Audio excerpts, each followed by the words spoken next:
Enter key. This key is use to change the line while typing. इस key को इस्तेमाल किया जाता है टाइपिंग करते हुए लाइन को चेंज करने के लिए।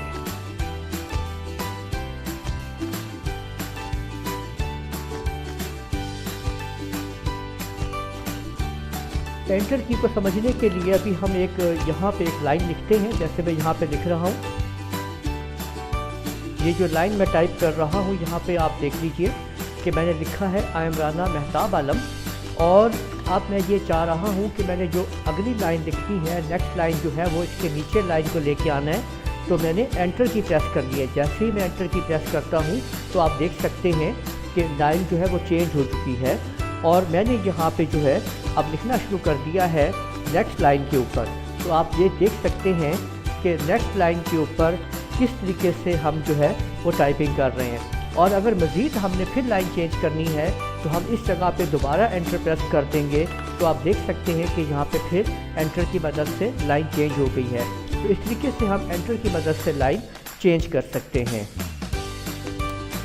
Enter key, this key is also used to confirm the command, यानी हम कमांड को कंफर्म करने के लिए इस की को इस्तेमाल करते हैं।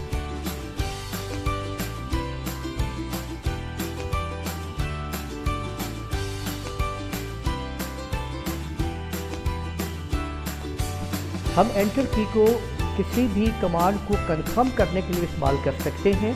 मसलन अगर मैं फ़र्ज़ करें कि इस जो मैंने लिखा है अगर इसको मैं सेव करना चाह रहा हूँ, तो मैंने जैसे ही कंट्रोल एस प्रेस किया तो मेरे सामने आप देख सकते हैं कि यहाँ पे एक विंडो ओपन हो गई है। वो मैंने से यहाँ पे अगर मैं नाम यहाँ पे टाइप कर देता हूँ, मैंने इसको ABC नाम दे दिया है, और जैसे ही मैंने एंटर प्रेस किया तो वो कंफर्म हो गया है कि आपने इसी नाम से अगर इसको सेव करना है, तो मैंने सेव कर दिया है।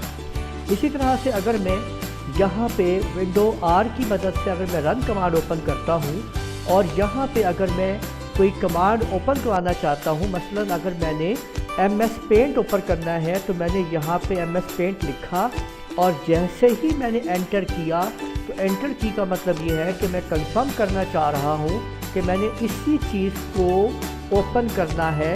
तो आप देख सकते हैं कि मैंने जैसे ही एंटर प्रेस किया तो उसने ओपन कर दिया है MS पेंट को। तो हमने समझ लिया कि हम MS पेंट को भी ओपन कर रहे हैं और कंफर्म करके, यानी इसका मतलब ये हुआ कि ये कमांड किसी भी कमांड को कंफर्म करने के लिए इस्तेमाल की जाती है।